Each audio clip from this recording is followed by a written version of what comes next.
एक ऐसी खबर जिसे सुनकर रोंगटे खड़े हो जाते हैं, क्योंकि ये सिर्फ एक यात्रा नहीं, 14 पीढ़ियों बाद टूटे वनवास की कहानी है। दसऊ गांव, जहां मंगलवार को छत्रधारी चालदा महासू महाराज निकले यात्रा पर।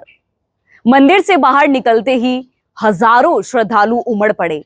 जयकारे, भावनाएं, आस्था का सैलाब। लेकिन इस यात्रा में एक ऐसा पल आया जो पूरे इलाके के लिए ऐतिहासिक बन गया है। ये है छत्राण परिवार की कहानी।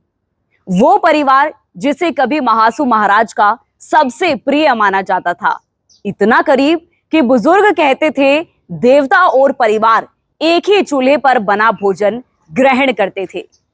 उसी छत्र से इस परिवार का नाम पड़ा छत्राण। लेकिन समय बदला, परिस्थितियां बदली, परिवार से कुछ भूलें हुई, कुछ अहंकार आया और देवता अप्रसन्न हो गए। फिर आया वो निर्णय जिसने 14 पीढ़ियों तक किस्मत बदल दी। देवदंडः, परिवार को गांव से वनवास।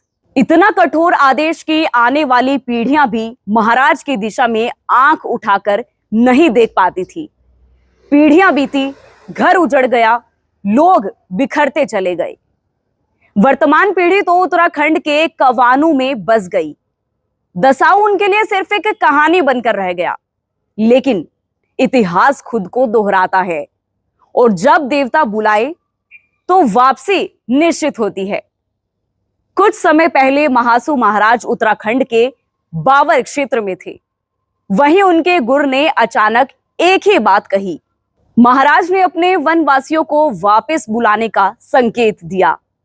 यह सुनकर छत्राण परिवार स्तब्ध था। सदियों बाद देवता ने उन्हें याद किया। फिर शुरू हुई वापसी की तैयारी।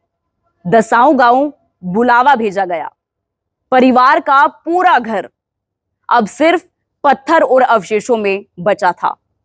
परिवार ने नया घर बनाया, लेकिन बिना देव अनुमति के उसमें कदम रखना भी वर्जित था।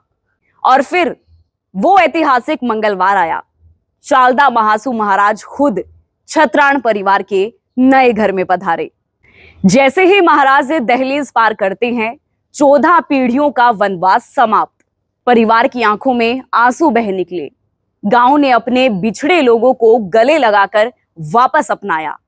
आस्था, परंपरा और भावनाओं का एक ऐसा क्षण जो सदियों में एक बार होता है।